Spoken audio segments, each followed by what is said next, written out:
من شرور أنفسنا ومن سيئات أعمالنا من يهده الله فلا مضل له ومن يضلله فلا هادي له وأشهد أن لا إله إلا الله وحده لا شريك له وأشهد أن محمدا صلى الله عليه وسلم عبده ورسوله يا أيها الذين آمنوا اتقوا الله حق تقاته ولا تموتن إلا زوجها وبث من رجال كثيرا ونساء واتقوا الله الذي تساءلون به والأرحام إن الله كان عليكم رقيبا يا أيها الذين آمنوا اتقوا الله وقولوا قولا سديدا يصلح لكم أعمالكم ويغفر لكم ذنوبكم ومن يطع الله ورسوله فقد فاز فوزا عظيما ألا إن أصدق الكلام كلام الله وخير الهدي هدي محمد صلى الله عليه وسلم وشر الأمور محدثاتها وكل محدثة بدعة وكل بدعة ضلالة وكل ضلالة في النار حياكم الله تعالى en cette soirée du samedi 9 Rabi' al-Akhir 1438 de l'Hégire correspondant au 7 janvier 2017 bi'idhnillahi ta'ala. Est-ce que vous m'entendez bien ou bien il y a des coupures?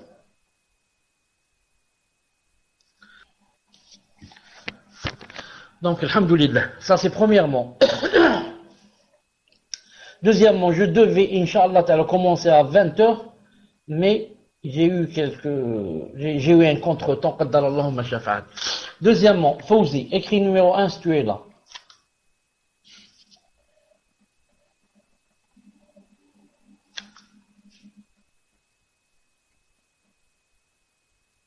Fawzi, est-ce que tu es là? Voilà, ma'alish. Puisque il y a Mahmoud ou là il y a un autre admin, ma fiche mouchkil. Ce que je voulais dire,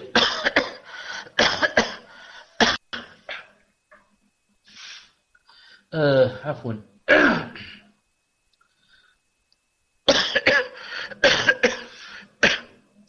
Ce que je voulais dire, bi'idhnillahi ta'ala, c'est que il se peut que dans quelques instants, il y a des gens qui vont arriver, donc je vais, vous allez voir afficher pause sur l'écran. Ce que je voulais dire, c'est que quand vous voyez afficher pause, que ce soit tout à l'heure ou là demain ou là n'importe quel jour, ça veut dire que, bon, il y a quelque chose, mais vous devez, Inch'Allah ta'ala, prendre le micro et dire, parce qu'il y a des gens qui nous entendent via radio et by luxe, ils ne savent pas ce qui s'est passé. Il faut dire que voilà, on est en pause et qu'il va revenir dans quelques instants, Inch'Allah ta'ala. Donc nous sommes, Inch'Allah ta'ala, au troisième fondement, bi'idhnillah subhanahu wa ta'ala. Cheikh Mohammed ibn Abdul Wahhab, alayhi rahmatullah, a dit, il a dit, c'est connaître, le troisième fondement, c'est quoi? C'est connaître votre prophète Mohammed sallallahu alayhi wa sallam. C'est connaître votre prophète Mohammed sallallahu alayhi wa sallam. Son nom est Mohammed, fils de Abdullah.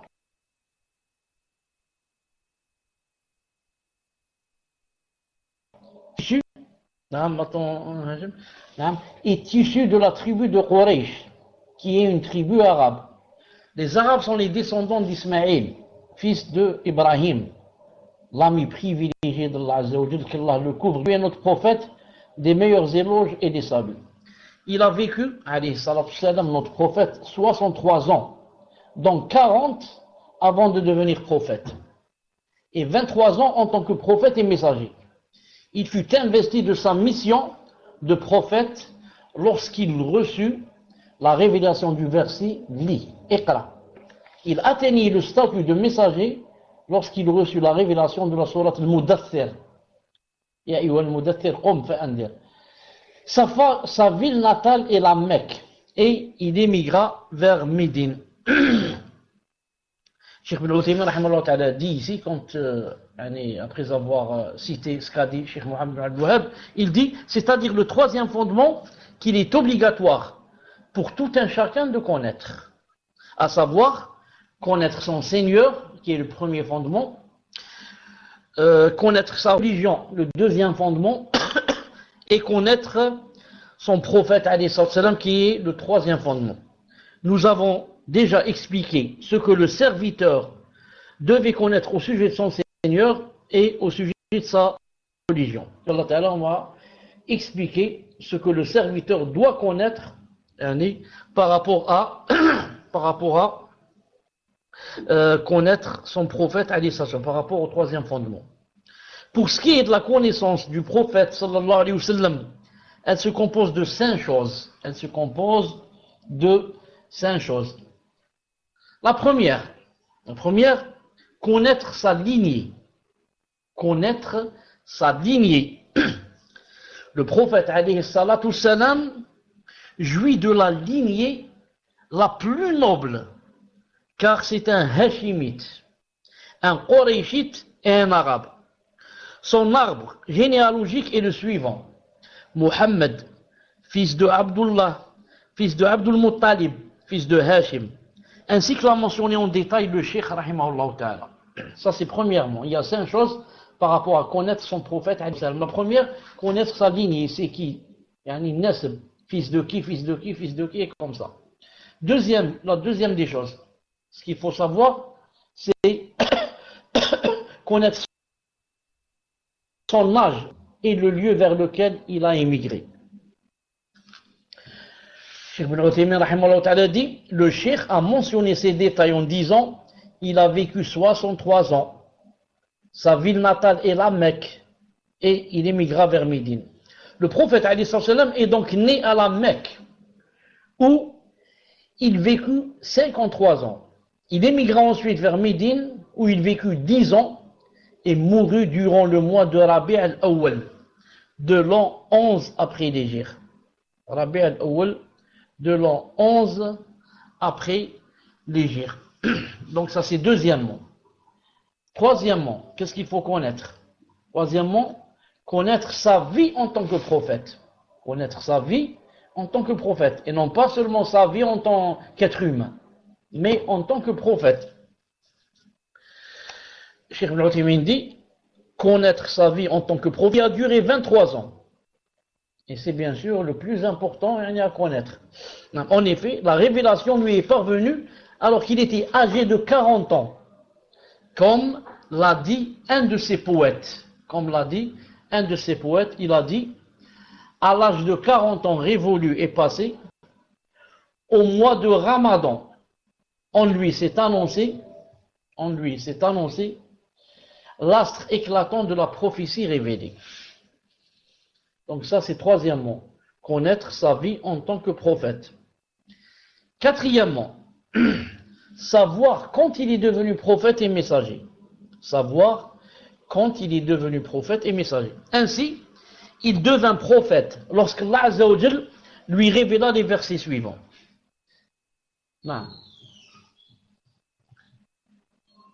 Cinquièmement, lorsque Allah Azza wa Jal lui révéla les versets suivants, Iqra bismi rabbika alladhi khalaq. Une seconde, peut-être il n'y a pas ici là. Non. اقرأ باسم ربك الذي خلق الإنسان من علق اقرأ وربك الأكرم الذي علم بالقلم علم الإنسان ما لم يعلم. Lis au nom de ton Seigneur qui a créé. Lis. Non. Ensuite il a dit qui a créé l'homme d'une adhérence. Non. Ensuite il a dit lis, ton Seigneur est le très noble qui a enseigné par la plume le qalam. Il a dit, il a enseigné à l'homme ce qu'il ne savait pas. Ça, c'est par ces versets qu'il est devenu prophète. Quand est-ce qu'il est devenu messager? C'est lorsque Allah Azza wa Jal lui révéla les versets suivants. Ya ayyuhal mudaththir, qum fa'andir, wa rabbaka fakabbir, wa thiyabaka fatahhir, wa rujza fahjur, ولا تمنن تستكثر ولربك فاصبر. Ça donne à peu près, salam. Ô toi Mohammed, le revêtu d'un manteau, lève-toi et avertis, et de ton Seigneur célèbre la grandeur, et tes vêtements purifie-les, et de tout péché écarte-toi, et ne donne pas dans le but de recevoir davantage, et pour ton Seigneur endure. Le prophète alayhi salam s'est donc levé, a averti et s'est chargé de la mission qu'Allah Azza wa Jal lui a confiée. La différence entre un messager et un prophète, ainsi que l'affirment les gens de science, est la suivante. Un prophète est un homme à qui un message est révélé sans qu'il ne soit chargé de le transmettre. Alors qu'un messager, quant à lui, est un homme à qui un message est révélé, qui est chargé de le transmettre et de le mettre en pratique. Ainsi, tout messager est prophète, mais tout prophète n'est pas nécessairement messager. Et ça, bien sûr, c'est l'avis de beaucoup de savants. Mais on a une petite remarque par rapport à quoi? Par rapport à cette définition. Par rapport à cette définition. C'est quoi la remarque? Donc je relis. Un message, un prophète, la différence entre le prophète et le message. Un prophète est un homme à qui un message est révélé sans qu'il ne soit chargé de le transmettre. Donc un prophète, on lui donne un message et il n'est pas chargé de le transmettre. Un homme à qui on a transmis un message et on lui a ordonné de transmettre. Donc, si on va bien méditer cela, ça paraît un peu étonnant. Étonnant en quel sens? En quel sens que, puisque le prophète est un homme à qui un message est révélé sans qu'il soit chargé de le transmettre, alors disons à quoi bon lui transmettre un message, si maintenant il n'est pas chargé de le transmettre. Donc un prophète, donc on lui transmet un message et il s'enferme dans sa maison et il transmet à personne. Donc c'est un peu apparemment illogique. Lakin, ce qui est plus fort pour affaiblir une définition pareille, c'est qu'il y a un hadith authentique du prophète alayhi salam apporté par Muslim qui dit, le hadith, je lis d'abord en arabe, je connais même pas en français, il dit أيها الناس إنه لم يكن نبي قبلي إلا كان حقا عليه أن يدل أمته ما يعلمه خيرا لهم وينذرهم ما يعلمه شرا لهم. رواه مسلم 6783. Donc ça veut dire à peu près en français, à peu près ça donne ça. Ô vous les gens, il n'y a pas eu un prophète avant moi sans que cela lui soit obligatoire de montrer à sa nation ce qu'il connaît de bien pour eux et de les avertir de ce qu'il connaît de mal pour eux. Hadith rapporté par Muslim. Donc ce hadith est très clair que le prophète, pas seulement le messager, mais aussi le prophète, doit quoi? Il a dit, il lui est obligatoire de montrer à sa nation ce qu'il connaît de bien pour eux et de les avertir de ce qu'il connaît de mal pour eux. Donc celui qui dit que le prophète, il a un message, il ne doit pas le transmettre, il sera bloqué par ce hadith authentique. Donc Sahih Muslim qui dit non, il n'y a pas un prophète avant moi sans que cela lui soit obligatoire de montrer à sa nation de bien et de les avertir ce qu'il connaît de mal, c'est-à-dire de transmettre. Donc il transmet, il prescrit le bien et proscrit le mal. Il prône le bien et interdit le mal. Donc c'est ça le message. Donc la définition citée plus haut ne tient pas avec quoi? Avec ce hadith. Et c'est pourquoi, Wallahu ta'ala alam, certains savants ont dit, et je crois que c'est le plus juste, c'est de dire que le messager, ou disons le prophète, c'est quelqu'un ou alors je commence par le messager, c'est mieux. Le messager, c'est quelqu'un auquel Allah Azza wa Jalla transmet un message, et bien sûr, il est obligé de transmettre ce message. Ça, c'est le messager. Quant au prophète, c'est quelqu'un qui n'a pas un nouveau message, mais c'est quelqu'un qui vient pour été, si je puis dire,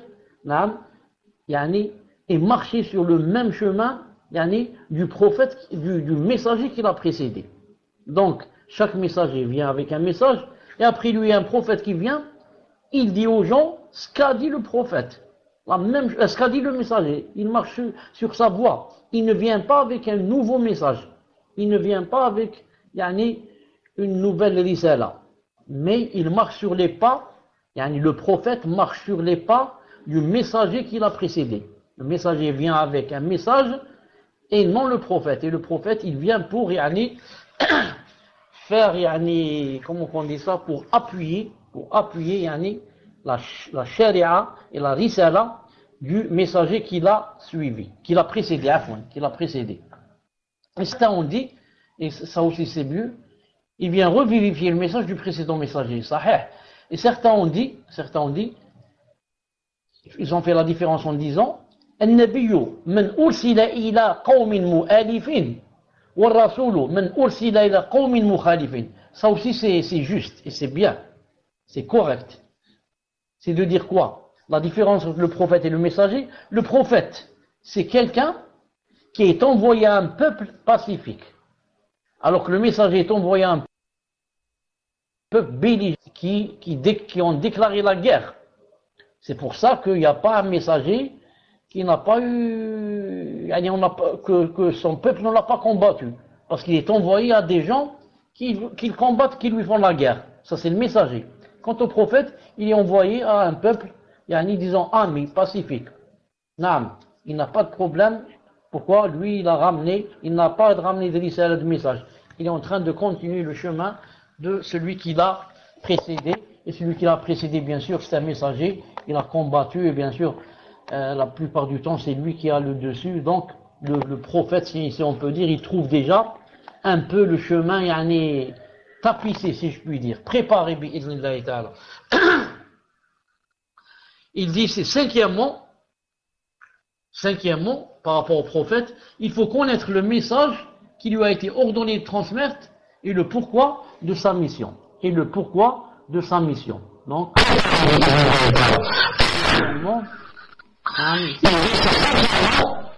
je cherche ça. On a dit il y a 5 choses. La cinquième c'est, la quatrième, savoir qu'on est devenu prophète. Cinquièmement, connaître le message qui lui a été ordonné de transmettre et le pourquoi de sa mission. Et ça c'est peut-être la chose la plus importante. Connaître le message qui lui a été ordonné de transmettre et le pourquoi de sa mission. Cheikh Ibn Uthaymin dit, ainsi le prophète alayhi salam a été envoyé pour transmettre le message de l'unicité d'Allah Azza wa Jalla, Tawhid, et de sa législation qui appelle à appliquer les ordres et à délaisser les interdits. Donc, si on vous demande la question, le prophète, pas seulement Mohammed, en général, le prophète il est envoyé pour quoi? Pour faire quoi? Il dit ici, le prophète a été envoyé comme miséricorde. Le prophète, il dit, a été envoyé pour transmettre le message. Ici, le prophète, bien sûr, il veut dire, d'après notre définition, il veut dire le messager. Il a été envoyé pour transmettre le message de l'unicité d'Allah. Il a été envoyé pour ancrer le tawhid dans les cœurs des gens. Le tawhid. Ce n'est pas comme font les ikhwan mouflisoun. Ils veulent ancrer la politique dans les cœurs des gens. Non, ils ancrent le tawhid. Naam. Et c'est pas comme Tablir, ils veulent ancrer quoi? Ils veulent ancrer le bon comportement. Alors qu'on ne connaisse rien de la charia. Alors c'est pour ancrer le tawhid, naam, transmettre le message de l'unicité d'Allah et de sa législation. Et aussi pour apprendre aux gens la charia. Charia, comment prier, comment faire la zakat, comment faire le hajj, comment faire le siyam, comment se comporter avec ses parents, comment ceci, comment cela. Tout ça, c'est la charia. Donc il y a tawhid et charia. Naam. Le prophète a été envoyé comme miséricorde pour l'univers, afin de sortir de l'obscurité du polythéisme, de la mécréance et de l'ignorance, pour les mener vers la lumière de la science, de la foi et du monothéisme, dans le but, pourquoi? Dans le but, c'est ça le pourquoi, dans le but de mériter le pardon et la satisfaction d'Allah Azza wa Jal et d'échapper à son châtiment et à sa colère. Donc tout ça, pourquoi on veut apprendre le tawhid et pourquoi on veut apprendre aussi la sharia, dans le but de mériter le pardon d'Allah subhanahu wa ta'ala et sa satisfaction. Et si on mérite cela, ça veut dire que bien sûr, on va échapper à son châtiment et à sa colère, bi'idhnillahi ta'ala. Ensuite, Cheikh Mohammed al-Wahhab dit Allah l'a envoyé pour prévenir du polythéisme et appeler au monothéisme. La preuve à ce sujet réside dans la parole d'Allah Ya ayyuhal mudaththir qu'on a lu tout à l'heure. Ya ayyuhal mudaththir qum fa'andir wa rabbaka fakabbir wa rujza fahjur wa la tamnun tastakthir wa li rabbika fasbir. C'est-à-dire, naam, li rabbika fasbir. On continue.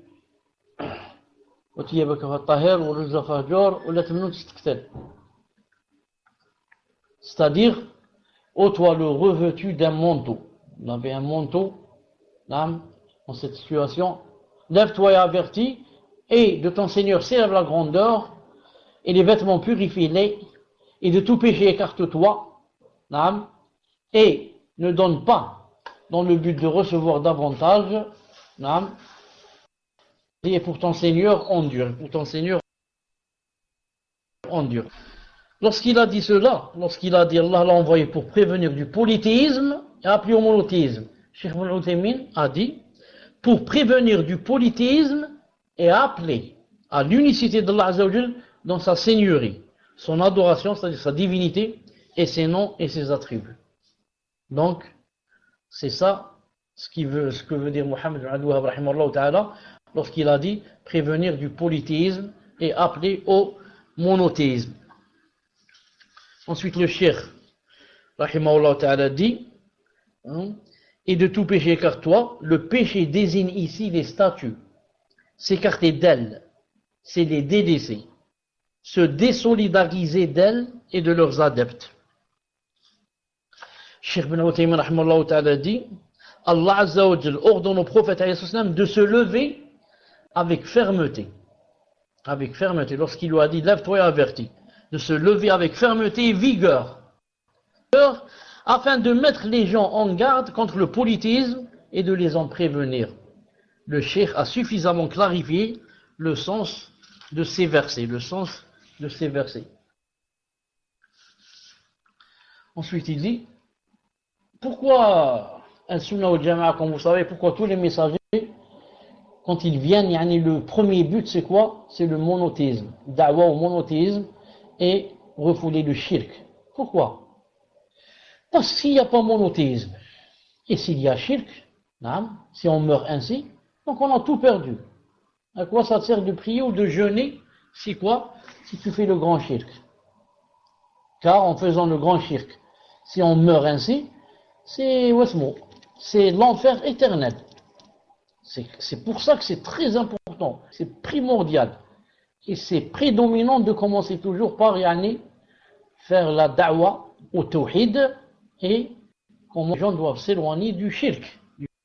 C'est pour ça que celui qui ne connaît pas le tawhid, comme les tablighi, les ikhwani, les ahbashi, les donc celui qui ne connaît pas le tawhid, il est obligé de tomber dans le shirk. Pourquoi? Tu ne connais pas le tawhid. Donc tu es obligé de tomber dans le shirk. C'est pour ça que on dit fermement avec certitude que, à part Al-Sunnah wal Jama'a, à part Salaf Salih, tous les autres sont dans l'égarement. Et l'égarement, bien sûr, n'est pas le même dans toutes les sectes. Celle-là a moins d'égarement, l'autre a plus d'égarement. Mais ce qui les regroupe, c'est qu'elles sont dans l'égarement. Cheikh Mohammed bin Abdul Wahhab, rahimahullah ta'ala, dit ainsi. Il prêcha ainsi le monothéisme pendant 10 ans. Après la 10e année, il fut élevé au ciel. Et c'est alors que les 5 prières quotidiennes furent prescrites.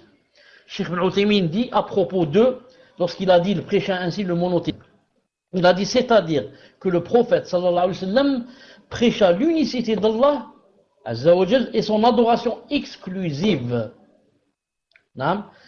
Et lorsque le Cheikh Mohammed rahimahullah ta'ala a dit après la 10e année, il fut élevé au ciel, Cheikh Ibn Uthaymin dit rahimahullah, l'ascension désigne ici l'élévation. C'est le même terme qui est utilisé dans la parole d'Allah Azza wa Jal, ta'ruju al-malaikatu wal-ruhu ilayh. Ta'ruju al-malaikatu wal-ruhu ilayh. C'est-à-dire les anges ainsi qu'écrit montent vers lui en un jour dont la durée est de 50 000 ans. Donc monte vers l'ascension. L'ascension. Les anges font l'ascension vers Allah subhanahu wa ta'ala. Le prophète sallam a fait aussi l'ascension vers Allah subhanahu wa ta'ala.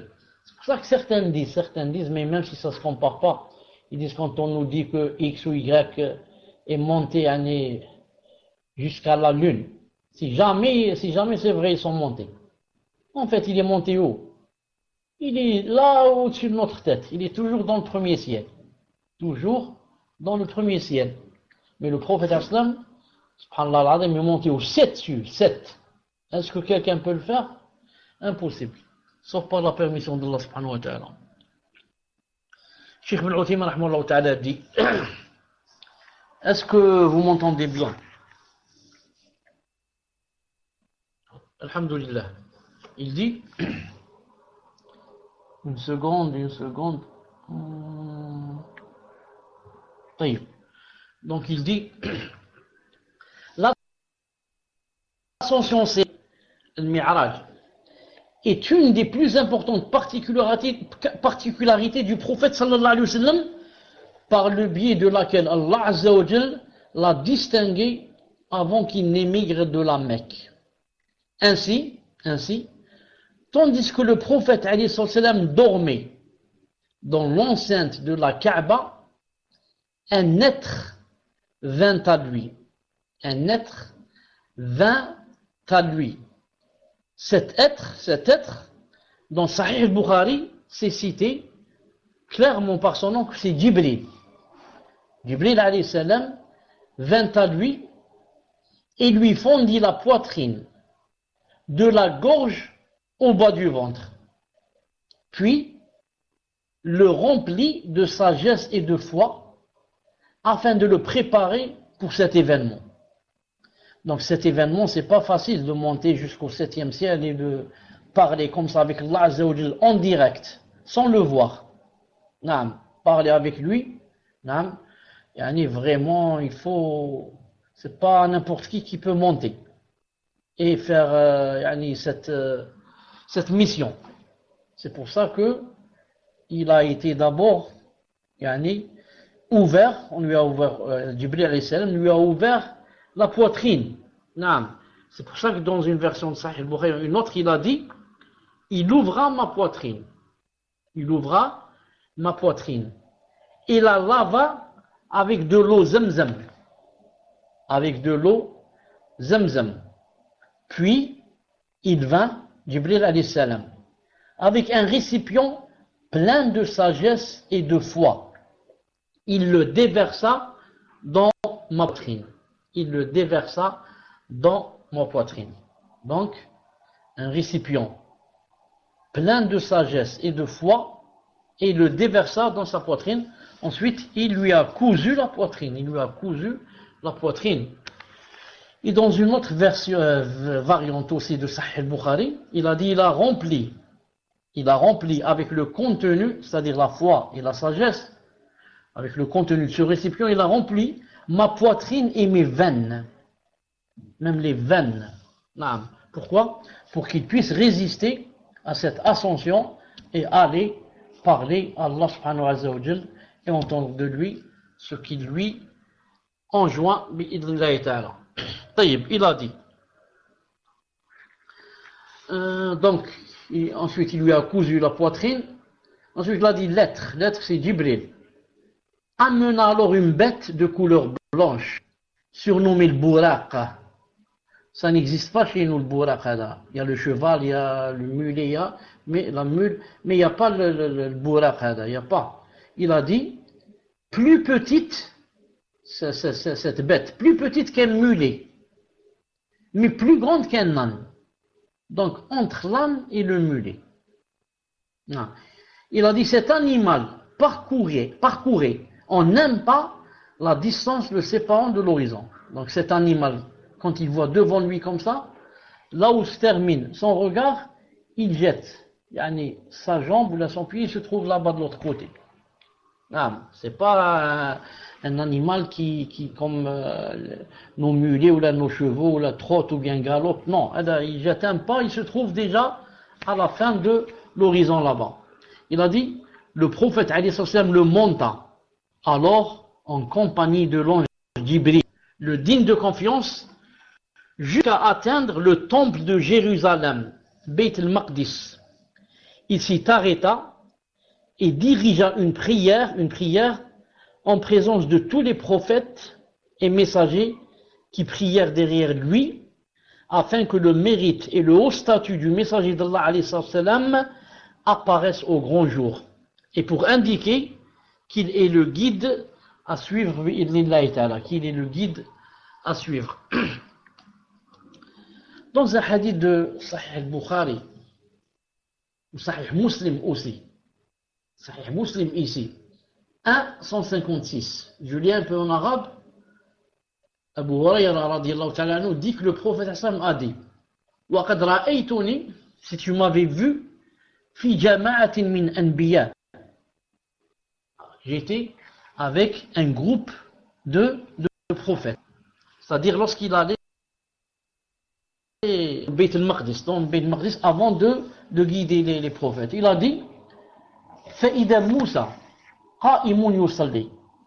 Voilà que Moussa alayhi salam debout en train de prier. Prier bien sûr, peut-être nafila, parce que les savants divergent jusqu'à aujourd'hui. Quelle prière il a prié alayhi salam?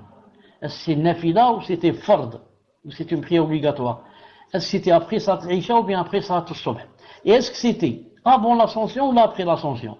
Parce que certains comme nous, ils disent que cette salat a eu lieu après l'ascension, quand il est redescendu. Et la plupart disent non, c'était avant qu'il ne monte. Avant qu'il ne monte. Il dit ici, si tu m'avais vu Abu Huraira avec un groupe de prophètes, voilà que Moussa alayhi salam debout en train de prier, Fa'ida rajulun darb. Il dit, il va décrire un peu Moussa alayhi salam, il dit, c'est quelqu'un de maigre. Bon, c'est pas maigre. Darb, nahif, ça veut dire mince. Il y a une différence entre mince et maigre. Maigre, on voit les os. Non, il dit c'est mince. Ja'dun ka'annahu min rijal Shanoua. Il dit c'est comme si vous faisiez partie des gens de Shanoua. Shanoua, c'est une petite ville ou un petit village au Yémen. Wa ida Isa. Alors voilà que Isa alayhi salam ibn Maryam, fils de Marie, qa'imun yusalli, debout aussi en train de prier. Aqrabun nas bi shabahan Urwa ibn Mas'ud Thaqafi.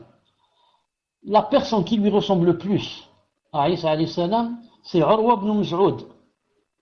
Wa idha bi Ibrahim. Voilà que Ibrahim alayhi salam est debout en train de prier. Ashbah an-nas bihi sahibukum. Et celui qui lui ressemble le plus, sahibukum, votre ami c'est qui? C'est moi le prophète aslam. C'est moi qui ressemble beaucoup à Ibrahim alayhi salam. Il a dit, fahanati salat.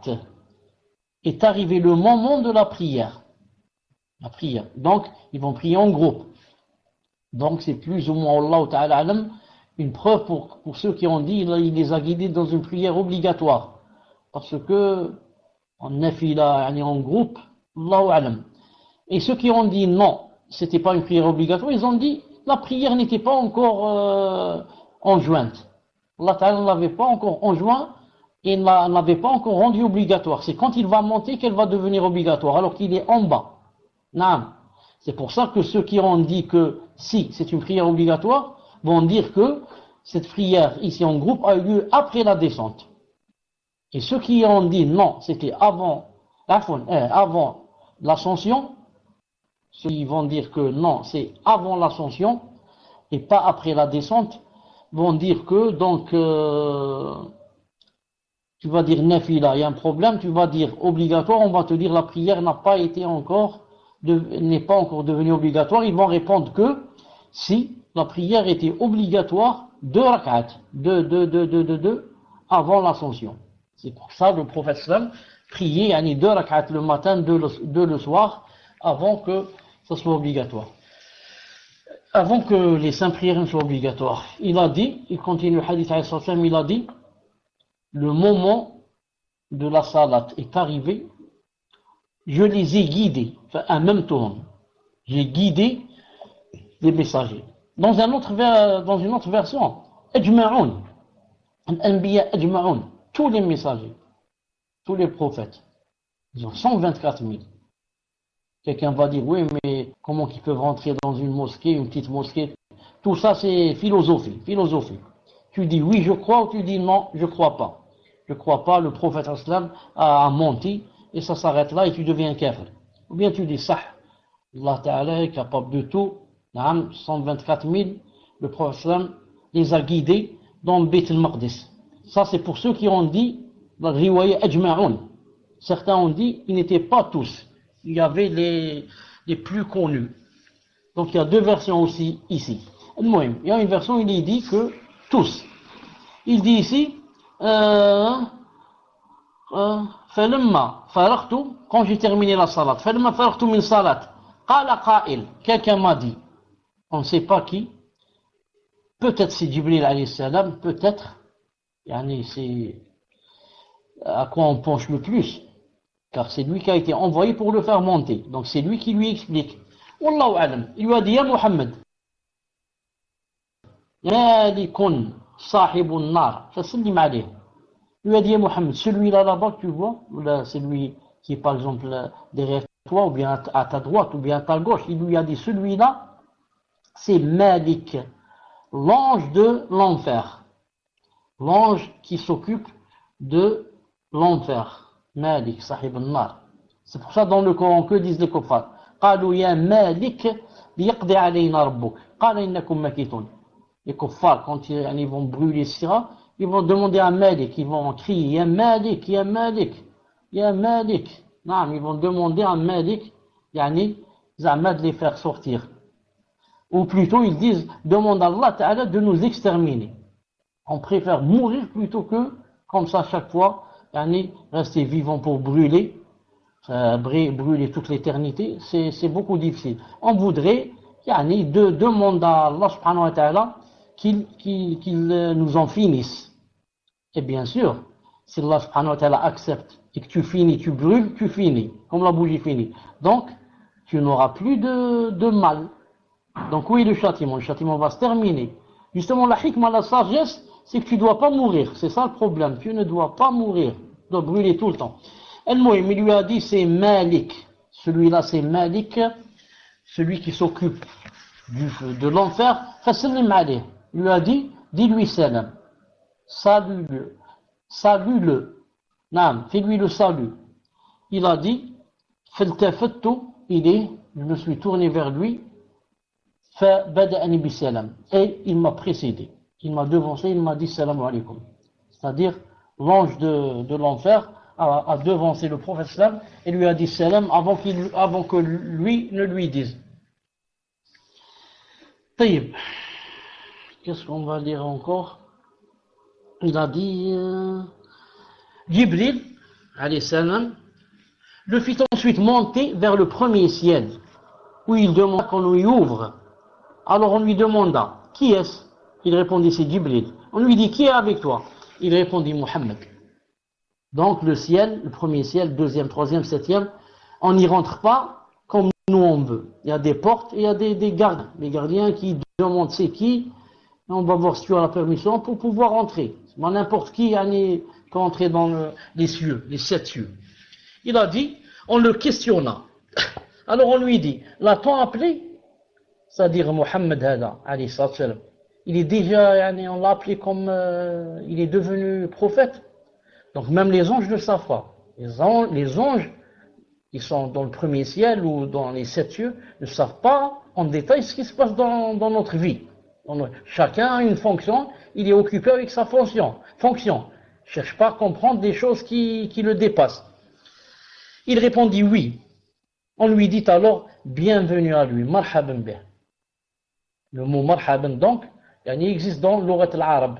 On dit à quelqu'un marhaban. Et on dit la marhaban bik, le contraire. La marhaban bik. Comme on dit les gens de l'enfer, ben antum la marhaban bikum. C'est vous auquel on dit il n'y a pas marhaban. Al-Muhim, on leur ouvrit alors. Le prophète alayhi salam trouva Adam dans le premier ciel. Jibril dit, voici ton père Adam, salue-le. Voici ton père Adam. salue-le. Le prophète le salua et Adam lui rendit son salut. Alors Adam dit, Marhaban bik, bienvenue au fils pieux et au prophète pieux. Naam, fils pieux, Ibn Taqi, naam, et prophète pieux. Les savants disent, c'est permis de dire à quelqu'un, par exemple, de lui faire les éloges devant lui comme ça, alors qu'il y a un hadith qui interdit ça. Ils ont dit, donc ici, pourquoi il lui a dit comme ça? Devant lui, il a dit, tu es un fils pieux, un prophète pieux. C'est quand on n'a pas peur que la personne risque de rentrer dans l'autosatisfaction. Quand on n'a pas peur, on est sûr, c'est quelqu'un qui ne va pas s'ébranler, on peut lui faire comme ça, devant lui faire certains éloges. Le prophète vit à la droite d'Adam, alayhi salam, les âmes des bienheureux et à sa gauche, les âmes des malheureux, issus de sa descendance, qui sont après tous ses enfants. Lorsqu'Adam alayhi salam regardait à sa droite, il se réjouissait et riait. C'est-à-dire, il exultait, plein de joie. Et lorsqu'il se tournait vers sa gauche, il pleurait. C'est-à-dire, ceux-là, ce sont mes enfants et vont aller en enfer. Et qui ne pleure pas s'il sait que ses enfants vont aller en enfer? Non.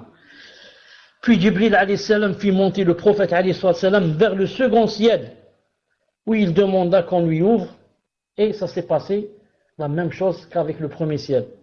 Qui est-ce? C'est Mohammed, est-ce qu'on l'a appelé? Ceci, cela, marhaban bih. Il trouva, dans le deuxième ciel, il trouva Yahya, qu'ils appellent eux Jean, et Isa, qu'ils appellent eux Jésus. Qu'Allah Azza wa Jalla les couvre, tous deux d'éloges et des saluts. Qui sont cousins? Ils sont cousins comment? On dit en arabe, Ibn al-Khala. Yani, chacun par rapport à l'autre, c'est Ibn Khalati.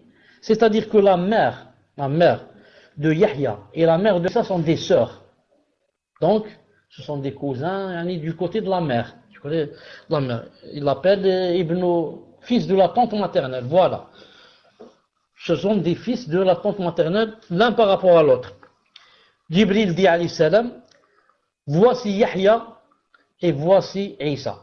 Voici Jean et voici Jésus. Salue-les donc.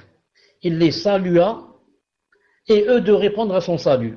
Ils dirent, bienvenue ô frères pieux et ô prophètes pieux. Ensuite, Jibril alayhi salam fit monter le prophète alayhi salam vers le troisième ciel, où il demanda qu'on lui ouvre, et etc. La même chose. Le prophète alayhi salam, il trouva Youssouf, qu'ils appellent Joseph. Youssouf alayhi salam. Jibril dit, voici Youssouf, salue-le, voici Youssouf. Pourquoi? Le prophète sallam ne l'a jamais vu. Il n'a pas rencontré ses prophètes. Donc il lui manque, il lui explique. Celui-là c'est Youssouf, celui-là c'est Yahya, et comme ça. Le prophète sallam le salua et Joseph de lui répondre à pareil. Ensuite Youssouf dit, bienvenue aux frères pieux et aux prophètes pieux. Jibril fit ensuite monter le prophète vers le quatrième ciel, où il demanda qu'on lui ouvre, etc. Le prophète y trouva Idriss, alayhi salam. Jibril dit, voici Idriss, salue-le. Le prophète le salua, Idriss répondit à son salut, dit, bienvenue aux frères pieux et aux prophètes pieux. Puis Jibril le fit monter vers le cinquième ciel. Et entre chaque ciel et chaque ciel, 500 ans à peu près. Années-lumière. 500 ans avec années-lumière pour arriver d'un ciel vers un autre. Non. Où il demanda qu'on lui ouvre. Le prophète y trouva Haroun, fils de Imran, le frère de Moussa, Moïse, alayhi salam. Jibril dit, voici Haroun, salue-le. Le prophète le salua et Haroun de lui rendre l'appareil. Haroun dit, bienvenue aux frères pieux et aux prophètes pieux. La même phrase, Allah l'Azim. Leurs cœurs se ressemblent, ils disent la même chose. Puis Jibril fit monter le prophète vers le sixième ciel, où il demanda qu'on lui ouvre. Et le prophète il trouve Moussa, alayhi salam. Jibril dit, voici Moussa, salue-le. Le prophète le salua et Moussa lui rendit son salut. Moussa dit bienvenue aux frères pieux et aux prophètes pieux. Mais lorsque le prophète sallallahu alayhi wa sallam passa à ses côtés, il passa à côté de Moussa alayhi salam, Moussa se mit à pleurer. Alors on lui demanda, qu'est-ce qui te fait pleurer? Il y a Moussa, qu'est-ce qui te fait pleurer? Normalement, ça te plairait de voir le meilleur des messagers présents là devant toi. Non, mais toi tu pleures. Il répondit, je pleure. Je vais vous expliquer pourquoi. Car un jeune homme, envoyé après moi, c'est-à-dire Mohammed alayhi salam, verra les membres de sa communauté entrer au paradis en plus grand nombre que ceux de ma communauté. Cheikh dit, les pleurs de Moïse étaient donc dus à la tristesse qu'il éprouvait pour les mérites qui ont échappé à sa communauté et non pas par jalousie envers la communauté de Mohammed sallallahu alayhi wa sallam. Donc Moussa alayhi salam a pleuré, c'est pas par jalousie, non, envers notre communauté. Pourquoi eux ils vont au paradis? Non, ils ne devraient pas partir. Non, c'est pas comme ça, on appelle ça en arabe le ripta. Comment yani, celui-là, yani, sa communauté, les gens de sa communauté, yani, entreront plus grand nombre au paradis par rapport à ma communauté. Tout messager voudrait que ça soit sa communauté qui rentre en plus grand nombre. En ce sens, il a pleuré, par tristesse. Par tristesse. Naam. Puis Jibril alayhi salam fit monter le prophète alayhi salam vers le 7e ciel. 7e ciel. Où on lui demanda qu'on lui ouvre, etc. Vous connaissez comment ça se passe. Le prophète y trouva Ibrahim, l'ami privilégié du tout miséricordieux. Donc vous remarquez, hein, plus on monte, plus on a de privilèges. C'est pas pourquoi. Plus on monte, plus on se rapproche d'Allah subhanahu wa ta'ala, qui est au-dessus des cieux, au-dessus du trône. C'est pour ça qu'on dit que Ibrahim alayhi salam, c'est qui? C'est l'ami intime. Et l'ami intime, sa place donc est au 7e ciel, le ciel le plus proche, et non pas au premier ciel. Ça. Taïb. Jibril alayhi salam lui dit, Jibril alayhi salam dit, voici ton père Ibrahim, salue-le. Le prophète alayhi salam le salua, et Ibrahim de lui rendre l'appareil. Ibrahim dit, bienvenue ô fils pieux et au prophète pieux. Jibril fit ainsi visiter au messager alayhi salam les différents prophètes pour l'honorer et faire apparaître au grand jour son haut degré et son haut mérite et son mérite. Ibrahim alayhi salam, l'ami privilégié d'Allah azza wa jal, était adossé à la maison peuplée, le Bayt al-Ma'mour. Il était adossé, il donnait son dos à Bayt al-Ma'mour. De cette chose-là, le fait de donner son dos à Bayt al-Ma'mour, certains savants ont pris, ça se trouve dans Fath al-Bari, que c'est permis de donner le dos à la Qibla, quand on est dans la mosquée par exemple assis. Parce que si tu t'assois, tu donnes le dos à la Qibla, sûrement que les vieux ne vont pas accepter ça. Les vieux et même les jeunes qui sont les Juhal, ils vont te dire pourquoi tu donnes le dos à la Qibla.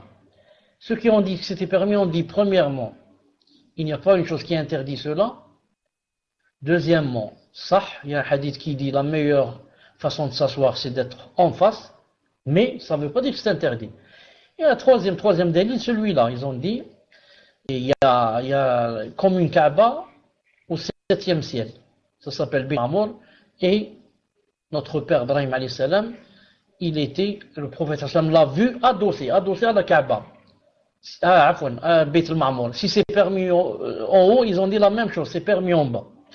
Ibrahim alayhi salam était adossé à la maison peuplée, se trouvant au 7e ciel, qui est une maison dans laquelle entrent chaque jour 70 000 anges qui y adorent Allah azza wa jal.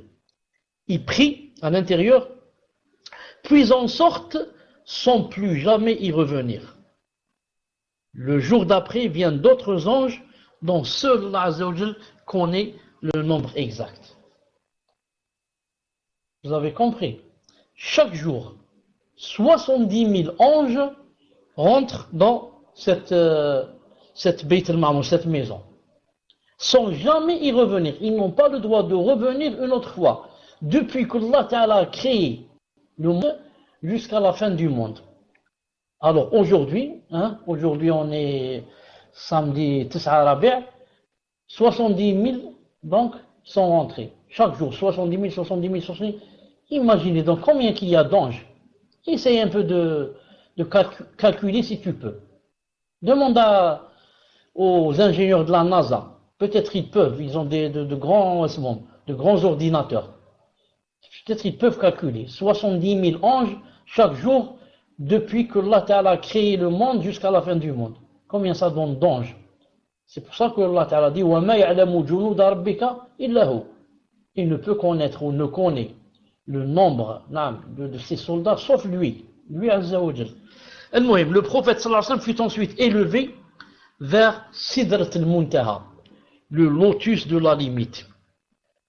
Allah Azza wa Jal a mis comme limite à toutes les créatures s'arrêter devant un petit arbre. C'est une sorte de buisson. Mais si on va dire buisson, par rapport à ce qu'il y a dans l'au-delà, c'est comme s'il y a quelque chose de... On l'a rabaissé. On va dire un arbre, une sorte d'arbre, qui, par ordre d'Allah, donc c'est comme un repère, que là, personne ne doit dépasser. Là, on s'arrête. C'est pour ça qu'il s'appelle le lotus de la limite, c'est d'être le Muntaha, qui par ordre d'Allah Azza wa Jal, lorsque le prophète arriva là-bas, ce lotus fut enveloppé d'une beauté, d'une splendeur qu'aucune créature ne saurait décrire. Donc ce lotus prit une parure, une beauté qu'aucune créature ne pourrait décrire. Allah imposa alors au prophète et à sa communauté d'accomplir 50 prières de jour et de nuit. Allah a dit, donc c'est obligé que tu dis à la communauté de prier 50 fois en 24 heures. 50 prières. Alors que maintenant, nous, combien qu'on prie? 5. Et c'est difficile 5, ça. Imagine 50.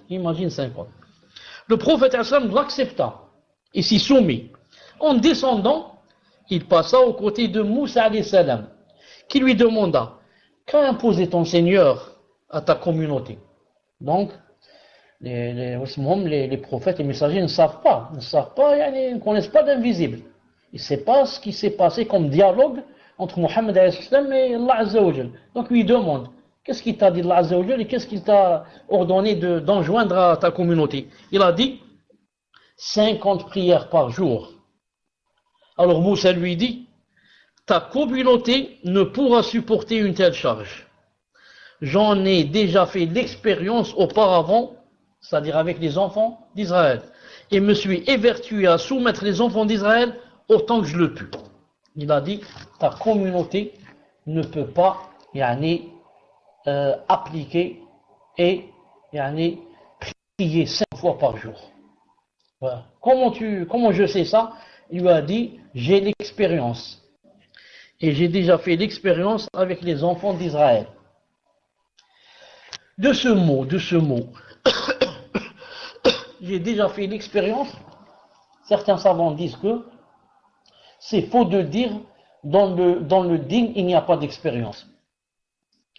Parce que certains, si tu lui dis par exemple, dans le din, il se peut qu'il y ait quelque chose comme ça, où on s'appuie sur l'expérience, je vais te dire non. Dans le din, c'est Allah a dit, son messager a dit. Il n'y a pas ici d'expérience. Alors là, c'est une preuve contre eux. Parce que Moussa alayhi salam a dit, j'ai fait l'expérience. Il y a le mot expérience. Et ensuite, rappelez-vous la fameuse Al-Ahzab. N'est-ce pas que Salman alayhi salam, c'est lui qui a montré au prophète et lui a proposé de creuser une grande tranchée. Et le prophète l'a creusé, bien sûr. Ça s'est basé sur quoi? Sur l'expérience. L'expérience de cette personne, de Salman, qui connaît déjà ça et qui l'a déjà fait. Et le prophète a pris de ça l'expérience de Salman alayhi salam. Il y a aussi un hadith authentique dans Sahih Muslim où le prophète sallam a dit en ce sens, il a dit لقد هممت أن أنهى عن الغيلة حتى ذكرت أن الروم وفارس يصنعون ذلك ولا يضر أولادهم. C'est un hadith authentique où le prophète sallam a dit en ce sens, il a dit j'ai voulu, ou alors j'ai pensé à interdire le ghila. Interdire le ghila. C'est quoi le ghila? Il a dit j'ai pensé à interdire à ce qu'un homme s'approche de sa femme si elle allait un bébé, si elle a un bébé qu'elle allait. Il a dit j'allais interdire. Parce que je me suis dit que ça doit faire mal, soit au bébé, soit à cause du lait qu'elle a dans sa poitrine, etc. Il a dit j'allais interdire. Il a dit ensuite, je me suis rappelé le peuple de Rome et de Fès, les Perses et les Romains. Il a dit qu'ils font cela, ils approchent leurs femmes alors qu'elles allaitent. Quand je dis elle allaite, ça ne veut pas dire qu'elle a le bébé entre les mains, mais elle est en période d'allaitement. Elle vient d'accoucher, elle allaite. Il a dit j'allais leur interdire dans l'allaitement. Ensuite, je me suis rappelé que le peuple des Perses et les Romains font cela sans qu'il n'arrive de mal à leurs enfants. Ça aussi, les savants disent, c'est l'expérience. L'expérience, que le prophète s'est basé sur l'expérience et c'est basé sur ce que font les Perses et a vu que donc ça ne donne pas de mal, donc ce n'est pas interdit de s'approcher sa femme quand elle allait. Alors Moussa alayhi salam lui a dit écoute, moi j'ai essayé et franchement je te dis c'est très difficile 50 prières par jour. Retourne donc vers ton Seigneur et demande-lui d'alléger le nombre de prières pour ta communauté. Le prophète alayhi salam dit je me suis retourné et Allah Azza wa Jal m'allégea du poids de 10 prières. Non, c'était 50, maintenant c'est devenu 40. Dans d'autres variantes, il lui a enlevé 5, dans d'autres 10, et comme ça. Il a dit le prophète ne cessa de retourner vers son Seigneur et de lui demander l'allègement. Jusqu'à ce que, il y a une variante chez Ibn Hajar al-Asqalani, où il dit qu'il est monté, redescendu pendant 25 fois. Il monte, il descend, à chaque fois il enlève 5. Mais ça ne marche pas si on dit 25 fois multiplié par 5, ça donne beaucoup plus. C'est pour ça qu'il y a beaucoup de variantes comme ça qui sont citées dans certains livres, mais qui ne sont pas, si je puis dire, ne tiennent pas debout. Le muhim, certains ont dit il est monté beaucoup vers Allah subhanahu wa ta'ala. Il a dit jusqu'à ce que, vers son Seigneur, et lui demander l'allègement jusqu'à ce que le nombre de prières atteigne 5. Alors une voix se fit entendre, mon obligation est maintenant prescrite et j'ai soulagé mes serviteurs. Dans une autre version de Bukhari, Allah Ta'ala a dit au prophète islam, il lui a dit, elles sont 5 et elles sont 50 chez toi. Chez moi. Elles sont 5 chez toi. Toi, tu vas prier 5 prières seulement. Et ta communauté. Et elles sont 50 chez moi. Ensuite, il a dit, chez moi, la parole ne change pas. Elles sont 5 et elles sont 50. Chez moi, la parole ne change pas. Et dans une autre version, toujours de Bukhari, elles sont 50 dans le livre mère, dans la tablette préservée. Et 5 pour toi. C'est-à-dire, Allah Azza wa Jal, il a dit, chez moi, la parole ne change pas. Moi, j'ai dit 50, ça doit rester 50. Mais plus tu es monté et redescendu beaucoup de fois pour vouloir, que j'allège, j'ai allégé. Comment j'ai allégé? D'accord, elles seront 5, mais dans la récompense de 50. C'est-à-dire, vous allez prier une prière, et je vais compter que c'est comme si tu as prié 10. Alhamdoulilah, c'est une ni'ma. C'est une grande ni'ma. 5 prières, et beaucoup de gens trouvent des difficultés. 5 prières, et beaucoup de gens, jusqu'à de nos jours, ils viennent le soir, et ils les regroupent. C'est-à-dire avant de sortir de la maison. Ils prient le subh, ensuite ils viennent le soir, ils prient Dhuhr, Asr, Maghrib, Isha. Que Allah Ta'ala nous préserve. Non. Et d'autres, je ne sais pas, peut-être, ils ne trouvent pas moyen, ils ne trouvent pas. Le moyen existe. C'est quoi le moyen? De démarrer et de quitter le pays où on ne me laisse pas prier. Le pays où on ne me laisse pas prier, alors je ne veux pas de ce pays. Le pays qui va être la cause que je sois jeté en enfer, je ne veux pas de ce pays. Moi, je veux le pays qui m'aide à adorer Allah Ta'ala pour le rencontrer ravi de moi et me trouver au paradis, pas en enfer. C'est pour ça, le moindre mal, je dis le moindre mal, c'est au moins d'être en Angleterre et pas en France. Au moins en Angleterre, ils ont dit il n'y a pas ce problème. Wallahu alam, c'est ce qu'ils disent comme ça, Cheikh Roubaid et d'autres. À Birmingham, ou je ne sais quoi. Non. Mais en France, prier, c'est interdit. Et ça va devenir de plus en plus interdit. Non. Donc, chez vous, celui qui prie les 5 prières à l'heure, celui-là, c'est une grande ni'ma. C'est pour ça que chaque femme qui ne travaille pas et est une femme de foyer doit remercier Allah Ta'ala jours et nuits. Pourquoi? L'autre, elle a l'euro et toi, tu as le ravissement. Elle a l'euro et pas de salade. Elle vient regrouper le soir. Et toi, tu regroupes les hasanat à l'heure bi'idhnillahi ta'ala. Non. Donc, il a dit ici, cette nuit-là, le prophète alayhi salam fut introduit au paradis, où il vit des dômes de perles et une terre de musc. Le prophète alayhi salam redescendit ensuite sur terre, arriva à la Mecque à l'aube et y accomplit la prière du subh. Il est entré donc au paradis, comme a dit ici Cheikh Ibn Uthaymin, il a dit, de même qu'il a vu l'enfer, sans y rentrer. Comme ça, en passant, il a vu par exemple une femme, il a dit, noire de peau, grande de taille, en train d'être châtiée en enfer. Il a dit, pourquoi? Parce que elle avait un chat ou bien une chatte, et elle l'a privé de manger jusqu'à mourir. Il a dit, ni elle l'a laissé dehors pour qu'elle mange des insectes, etc., ni elle lui a donné à manger.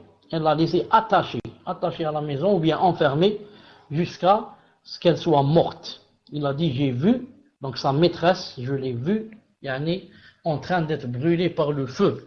Ça, c'est par rapport à quoi? Par rapport à celui qui fait du mal à un chat. Qu'en est-il celui qui fait du mal à un être humain? Qu'en est-il celui qui fait du mal à un orphelin? Donc, un chat, la personne risque de se trouver en enfer à cause du chat. C'est pour ça que certaines personnes, de temps en temps, m'écrivent, on a un chat et comment qu'on fait? Il fait des problèmes, etc. Qu'est-ce que j'en fais? Qu'est-ce que tu fais? J'ai dit, s'il y a des centres là-bas où on peut donner le chat, on le donne. Mais on ne peut pas le jeter dans la rue, sauf si c'est un chat qui peut vivre dans la rue. Pas tous les chats maintenant vivent dans la rue, comme le chat siamois par exemple. Il ne peut pas vivre dans la rue, il n'a pas l'habitude. Il ne sait pas ce qu'il mange, tu dois lui acheter les croquettes, etc. Il ne va pas manger dans la poubelle, il ne sait pas, il peut, et il a peur. Et on risque il y a des chiens, ils risquent de le mordre, et comme ça. Non, il ne sait pas chasser. C'est pas non seulement il ne peut pas chasser, il ne sait pas du tout. C'est un chat qui est, comment on dit, dorloté, si je puis dire, un chat chouchouté. Un chat donc qui a l'habitude de jouer sur les couvertures et je ne sais pas quoi, faire des cabrioles. Il va se trouver demain entouré de chiens et de chats. Ils vont le manger. Non. C'est un chat domestique, ça. Non. Donc c'est ici. Il pria alors durant 3 ans, puis on lui ordonna d'émigrer vers Médine.